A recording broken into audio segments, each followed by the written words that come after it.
नमस्कार दोस्तों, आप लोगों की क्लास 10 की तैयारी की संपूर्ण जिम्मेदारी मैंने ले ली है। तो अब आप लोगों को चिंता नहीं करना है।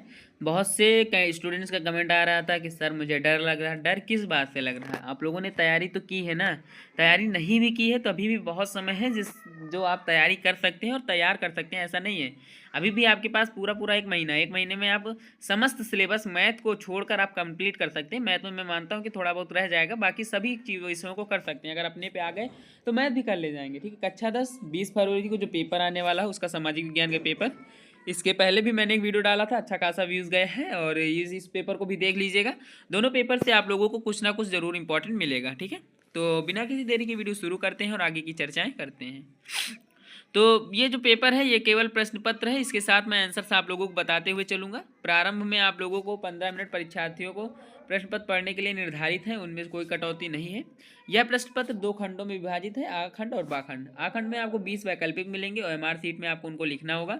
बाखंड में बहुकल्पी आपको उत्तर मिलेंगे, जो कि आपको बुक में या नोटबुक में जो भी कॉपी मिलेगी उसमें लिखना होगा। ठीक है, देखो पहला क्वेश्चन आप लोगों को मैं सिंपली बताऊं, मैं बहुत ही आसान वे में आपको समझाते हुए चलूंगा। समस्त क्वेश्चन के आंसर आप लोगों को देते हुए चलूंगा, इसलिए चीज़ें ध्यान से देखना। ठीक है,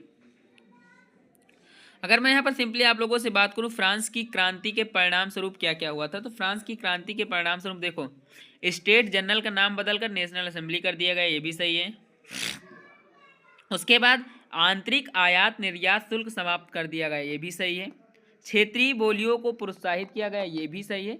लेकिन जो फ्रेंच राष्ट्र की साझा भाषा बन गई, यहाँ पर ये गलत है। ठीक है, तो यहाँ पर ऑप्शन आपका ए सही हो जाएगा। फ्रांस की क्रांति के परिणाम स्वरूप ये ऑप्शन 1, ऑप्शन 2, ऑप्शन 3 यहाँ पर सही है, ऑप्शन नंबर 4 गलत है। ठीक है, क्वेश्चन नंबर 2 है हमारा, निम्नलिखित में से कौन नेपोलियन संहिता से संबंधित नहीं है? जन्म के आधारित विशेषाधिकार समाप्त किए कर दिए गए। ठीक है, कानून के समक्ष अधिकारी और संपत्ति के अधिकार को सुरक्षित किया गया, या फिर आप लोगों के श्रमिक जो श्रेणी संघों को कारीगरों पर नियंत्रण हटा दिया गया है। तो यहाँ पर ऑप्शन सी आपका सही हो जाएगा। ठीक है, क्वेश्चन नंबर 3 है, हिंद स्वराज पुस्तक के लेखक कौन है? तो हिंद स्वराज पुस्तक के लेखक जो है महात्मा गांधी जी हैं। इन्होंने कई बुक लिखी हैं। ठीक है, अब वो बात करें अगर मैं क्वेश्चन नंबर 4 की, तो निम्न में से किसे अंतर्राष्ट्रीय मुद्रा कोष और विश्व बैंक में वीटो का अधिकार प्राप्त है? ठीक है, मतलब कि अंतर्राष्ट्रीय मुद्रा कोष और विश्व बैंक में वीटो का अधिकार प्राप्त है। क्वेश्चन नंबर 4 है आप लोगों का, तो इसका सही आंसर क्या होगा? जापान। ठीक है, जापान को अंतर्राष्ट्रीय मुद्रा कोष में, विश्व बैंक में वीटो का अधिकार प्राप्त है। ठीक है, क्वेश्चन नंबर 5 है हमारा, 1928 से 1934 के बीच भारत में गेहूं की कीमत 50% तक गिर गई। कारण क्या था? 1937 में विश्वव्यापी मंदी की लहर चली। ठीक है, खा कारण गा, तो देखो इसमें क्या है, का सही है, खा गलत है। मैं मानता हूँ कि बीच कीमत जो 50% में, इसमें जो आप लोगों का है, तो इसमें आप लोग सी सही है क्या, मतलब का तो सही है। का मतलब कि हाँ, भारत में गेहूं की कीमत 50% तक गिरी, किंतु खा की सही व्याख्या नहीं करता है। भाई 1929 में विश्वव्यापी मंदी की लहर, कोई ये प्रूफ नहीं है कि विश्व मंदी की लहर चली थी, इसलिए यह व्यापक मतलब व्याख्या नहीं करता। ठीक है, बेल्जियम में संस्कृत शिक्षा और भाषा जैसे मसलों पर नियंत्रण लेने का अधिकार है किसे? देखो बेल्जियम जो है आप जानते हैं देश है, बेल्जियम में शिक्षा और भाषा पर अधिकार लेने का जो शैक्षिक अधिकार आप लोगों को प्राप्त है वो किसे प्राप्त है? राज्य सरकार को। ठीक है, राज्य सरकार को प्राप्त है।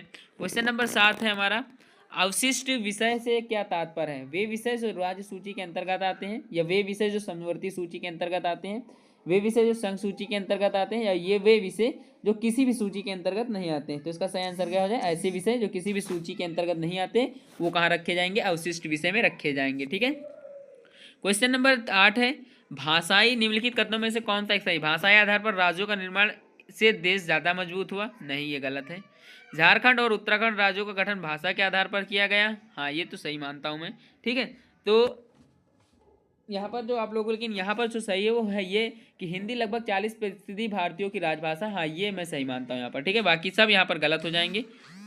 मतलब कि हिंदी लगभग 40% भारतीयों की राजभाषा है, ये यहाँ पर गलत हो जाएगा, बाकी सब सही हो जाएंगे। ठीक है, ये क्यों गलत हो जाएगा? क्योंकि हिंदी लगभग 40 नहीं, लगभग पूरे राजभाषा हिंदी है ही नहीं। ठीक है, इस चीज़ को याद रखना है। भारत में धर्मनिरपेक्ष शासन व्यवस्था का मॉडल चुना गया है, इस संबंध में सही कथन क्या है? क्वेश्चन नंबर 9 है, और इसमें किसी भी धर्म को राजकीय धर्म नहीं बनाया गया, ये भी सही है। कि सभी नागरिकों एवं समुदायों को किसी भी धर्म का पालन करने की स्वतंत्रता है, ये भी सही है। संविधान धर्म के आधार पर किया जाने वाला भेदभाव को अवैधानिक घोषित करता है, ये भी सही है। तो यहाँ पर तो सब सही है, ठीक है। मतलब कि भारत में धर्मनिरपेक्ष शासन व्यवस्था का मॉडल चुना गया, इस संबंध में सही कथन है। तो यहाँ पर सभी लगभग सही है, ठीक है।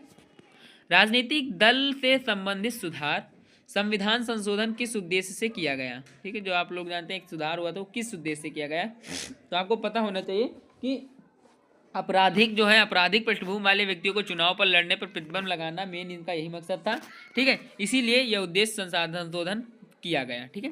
क्वेश्चन नंबर है चिपको आंदोलन किससे संबंधित है, तो चिपको आंदोलन आप लोगों ने सुना होगा। चिपको आंदोलन जो वन संरक्षण से संबंधित है, ठीक है। और चिपको आंदोलन का बहुत बड़ा वो एक मुझे याद नहीं आ रहा व्यक्तित्व, बहुत उसने उसमें अहम रोल किया था। लंबे चौड़े क्षेत्र में उगाई जाने वाली कृषि प्रणाली क्या कहलाती है, लंबे और चौड़े क्षेत्र में जो कृषि अपनाई जाती है उसे स्थानांतरित कृषि कहते हैं, ठीक है। स्थानांतरित कृषि कहते हैं। क्वेश्चन नंबर 13 है हमारा, निम्नलिखित में से कौन सी टिप्पणी प्राकृतिक वनस्पति और प्राणी जात के पतन का सही कारण नहीं है, तो कौन सी टिप्पणी, बृहत स्तरीय विकास परियोजनाएं, तीव्र औद्योगिक शहरीकरण, पशुचारण और ईंधन लकड़ी एकत्रित करना, कृषि प्रसार। तो इसका जो सही आंसर हो जाएगा कृषि प्रसार, ठीक है। यह हमेशा के लिए कारण नहीं माना जा सकता, कुछ ही समय के लिए कारण हो सकता है, ठीक है। क्वेश्चन नंबर 14 है हमारा, निम्नलिखित में से कौन सा राज्य हजीरा विजयपुर जगदीशपुर पाइपलाइन से नहीं जुड़ा हुआ है, तो आप जानते हैं इसमें से मध्य प्रदेश, गुजरात, महाराष्ट्र, उत्तर प्रदेश। तो इसका सही आंसर क्या हो जाएगा, मध्य प्रदेश। एमपी नहीं जुड़ा हुआ है, ठीक है, बाकी सभी जुड़े हुए हैं। निम्नलिखित में से कौन सा उद्योग बॉक्साइट के कच्चे माल के रूप में किया जाता है, एल्युमिनियम प्रगलन, कागज, सीमेंट या स्टील। तो इसका सही आंसर क्या होगा, इसका सही आंसर हो जाएगा आप लोगों का एल्युमिनियम उद्योग, ठीक है। एल्युमिनियम उद्योग के जो एल्युमिनियम प्रगलन होता है यही कच्चे माल के रूप में यूज किया जाता है बॉक्साइट का, ठीक है। एक वस्तु का अधिकांशता प्राकृतिक प्रक्रिया से उत्पादन क्षेत्र की गतिविधि है, प्राथमिक, द्वितीयक, तृतीयक, सूचना प्रौद्योगिकी। तो इसका सही आंसर क्या होगा, इसका सही आंसर हो जाएगा तृतीयक, ठीक है। क्वेश्चन नंबर 17 है हमारा, ऋण के औपचारिक स्रोतों में सम्मिलित नहीं है बैंक, सहकारी समिति, नियोक्ता या जमींदार। तो ऋण के औपचारिक स्रोतों में जो सम्मिलित नहीं है वो कौन है, यहाँ पर आप लोगों का सही हो जाएगा जमींदार, ठीक है। जमींदार कैसा है, औपचारिक स्रोत नहीं है, ये एक निजी स्रोत है, व्यवहारिक स्रोत है, ठीक है। क्वेश्चन नंबर 18 है हमारा, किसी देश का विकास किस पर मतलब किसी देश का विकास किस पर आधारित होता है, प्रत्येक आय पर, औसत साक्षरता स्तर पर, लोगों की स्वास्थ्य स्थिति पर, उपरोक्त सभी। यहाँ पर उपरोक्त सभी होगा, ठीक है। क्वेश्चन नंबर 18 में उपरोक्त सभी सही हो जाएगा। उसके बाद बात करूँ अगर मैं, वैश्वीकरण में जीवन स्तर के सुधार की सहायता पहुँचाई, वैश्वीकरण ने किस प्रकार से सहायता पहुँचाई है, सभी लोगों के, विकासशील श्रमिकों के, विकसित देश के लोगों के, और में से कोई नहीं। तो क्वेश्चन नंबर 19 का सही आंसर हो जाएगा सभी लोगों की, मतलब वैश्वीकरण ने जीवन स्तर में सहायता पहुंचाई सभी लोगों की, ठीक है।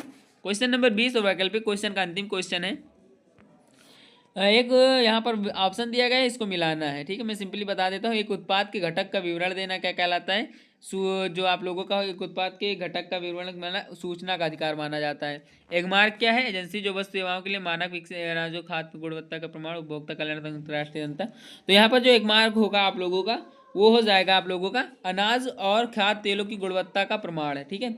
उपभोक्ता इंटरनेशनल क्या है, उपभोक्ता कल्याण संगठनों का अंतर्राष्ट्रीय संस्था है। तो भारत मानक ब्यूरो एजेंसी जो वस्तु सेवाओं के लिए मानक विकसित करती है। तो अब ऐसा ऑप्शन आपको कौन सा मिल रहा है, तो ऐसा ऑप्शन ए आपको मिल रहा है, ठीक है। तो यहाँ पर आप लोगों का ए आंसर सही हो जाएगा। अब यहाँ से शुरू होता है वर्णात्मक, जो कि लगभग 80 शब्दों में आप लोगों को आंसर देना है। प्रथम विश्व युद्ध का ब्रिटेन की अर्थव्यवस्था पर पड़ने वाले 2 प्रभावों को लिखिए। तो आप जानते हैं प्रथम विश्व के जो प्रभाव थे, युद्ध से यूरोप की आर्थिक स्थिति बदल गई, ठीक है। पहला क्या होगा, युद्ध से यूरोप की आर्थिक स्थिति बदल गई, ठीक है। युद्ध से यूरोप की आर्थिक स्थिति बदल गई, ये लिख दीजिएगा। उसके बाद आप लोग दूसरे ऑप्शन में लिख दीजिएगा, बेरोजगारी बढ़ी, बेरोजगारी बढ़ी तो महंगाई बढ़ेगी, जाहिर सी बात जब बेरोजगारी बढ़ेगी तो महंगाई बढ़ेगी, और जो है चरम पर पहुंच गई, महंगाई चरम पर पहुंच गई, ठीक है। ये आप लिख सकते हैं। उसके बाद आप लोग यहाँ पर कोई जो आप समझ सकते हैं, यहाँ पर केंद्र और राज्यों के संबंध में आए बदलावों को स्पष्ट कीजिए। एक क्वेश्चन इसमें से करा दिया, केंद्र और राज्यों के संबंध में आए बदलाव। देखो संविधान ने क्या किया, दोनों को समान शक्तियाँ दे दी हैं, समान शक्ति हैं, बस थोड़ी सी शक्ति केंद्र के पास ज़्यादा है कि केंद्र राज्य अलग नहीं हो सकता है केंद्र से, ठीक है। इस चीज़ को याद रखना। और जो 42वां संविधान संशोधन हुआ था, इंदिरा गांधी जी ने कराया था, इस संविधान संशोधन में केंद्र थोड़ा सा मजबूत हो गया था, ठीक, केंद्र को मजबूत कर दिया गया था इस संविधान संशोधन से, ठीक है। और राज्यों के समान अधिकारी वाले पंचायती राज की स्थापना हुई थी। तो ये चीज़ें हैं जो केंद्र और राज्य के बीच संबंध और आय बदलाव को स्पष्ट करती हैं। तो अपने हिसाब से लिख लीजिएगा, क्योंकि मैं बहुत छोटा बता रहा हूँ, मैं मानता हूँ बड़ा बताऊँगा तो समय लगेगा और फिर आप लोग वाच भी नहीं करेंगे। सत्ता का क्षैतिज विवरण से क्या आशय स्पष्ट कीजिए, या फिर जो सत्ता का खनिज संरक्षण है किन किन प्रयासों की आवश्यकता और क्यों। तो सिंपली आप लोगों को यही करना है, सत्ता का क्षैतिज वितरण से क्या आशय। तो देखो, सबसे पहले आप जानते हैं क्षैतिज विवरण क्या होता है। सबसे पहले आपका जिला, फिर ब्लॉक, फिर ग्राम, फिर ग्राम स्तर, इसे ही क्षैतिज स्तर कहते हैं। जैसे पहले होगा केंद्र, फिर राज्य, फिर जिला, फिर जिला के बाद तहसील, तहसील के बाद डिस्ट्रिक्ट। इसी तरह से ये सत्ता का वितरण क्षैतिज वितरण, जिसमें शक्तियों पर समान नियंत्रण होता है और समान रूप में शक्तियाँ प्रदान होती है। ठीक है। दिन प्रतिदिन कृषि भूमि कम होती जा रही है, क्या आप इसके परिणामों की कल्पना कर सकते हैं? आज की दृष्टि से इसका कृषि पर क्या प्रभाव पड़ेगा? देखो, आप जानते हैं कि पुनर्चक्रण हो रहा है, दिन ब दिन भूमि कम पड़ रही है, लोग मकान बना रहे हैं, उन पर बहुत से ऐसे ऑप्शन है जो आप लोग लिख सकते हैं। ठीक है, आप अगर सीमित दोहन करें तब भी आप लोग इसके मतलब कि अच्छा प्रभाव कर सकते हैं। बट यह है कि इंसान हमेशा सुख चाहता है, मैं हूँ या आप। तो कभी कभी हम उन कार्यों को नहीं करते हैं जिन कार्यों के करने से प्रकृति को लाभ होता है, और हम थोड़ी दूरी या थोड़ी दूरी के लिए भी वाहनों का प्रयोग कर लेते हैं। ठीक है, आपके विचार से एक उपभोक्ता को जागरूक होना क्यों आवश्यक है, किन्हीं दो उदाहरणों द्वारा स्पष्ट कीजिए। तो आप जानते हैं कि सिंपली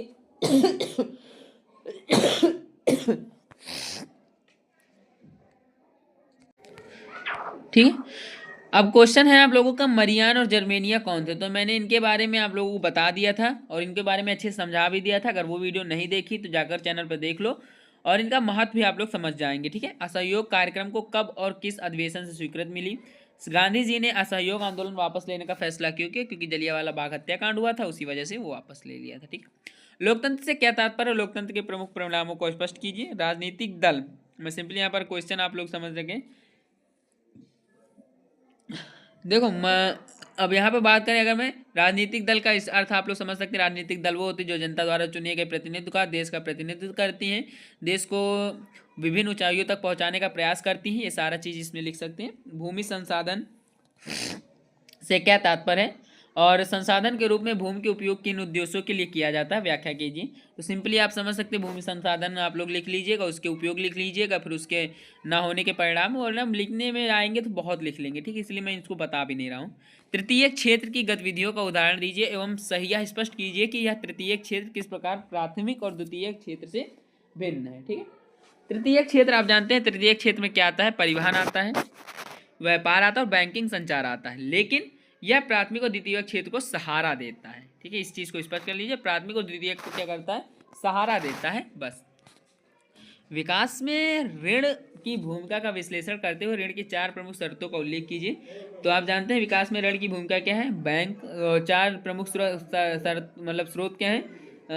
जो है बैंक है आप लोगों का, बैंक के बाद आप लोगों का सहकारी समिति है, सहकारी समिति के बाद आपका व्यापारी और साहूकार। ठीक है, ये चीज़ें इसी में आती हैं। स्रोत, यहाँ पे शर्त नहीं है, यहाँ पे स्रोत है, इस चीज़ को याद रखना। ठीक है, अब मानचित्र संबंधी क्वेश्चन आए, मैं सिंपली यहाँ पर आप लोगों को ऑप्शंस में बता देता हूँ। वह स्थान जहाँ सविनय विज्ञान आंदोलन प्रारंभ हुआ तो चौरी चौरा है। ठीक है, क्या नाम है उस स्थान का? चौरी चौरा। ठीक है, वह स्थान जहाँ जलियांवाला बाग हत्याकांड हुआ तो उसे अमृतसर में है। ठीक है, अमृतसर। वह स्थान जहाँ नील की खेती करने वाले किसानों का आंदोलन किया जाता है, चंपारण। वह स्थान जहाँ असहयोग आंदोलन प्रारंभ हुआ वो कलकत्ता, मतलब वह स्थान जहाँ पर असहयोग आंदोलन प्रारंभ हुआ वो कलकत्ता हो जाएगा आपका। ठीक है, कांग्रेस अधिवेशन कहाँ हुआ था? कांग्रेस अधिवेशन जो हुआ था वो 1920 में नागपुर में हुआ था। ठीक, नागपुर आप लोग लिख लीजिएगा यहाँ पर, नागपुर। ठीक है, अब सिंपली यहाँ पर दृष्टिबाधित बच्चाओं के लिए भूगोल मानचित्र का क्वेश्चन दिया गया है। जैसे यहाँ पर दिया गया है सविनय आंदोलन अवज्ञा कहाँ से आरंभ हुआ, तो वही सिंपली यहाँ पर दिया गया, सारा कुछ वही है। दिसंबर कांग्रेस अधिवेशन कहाँ हुआ? नील की खेती करने वाले किसानों ने आंदोलन कहाँ प्रारंभ किया, सारी चीज़ें यहाँ पर दी गई हैं।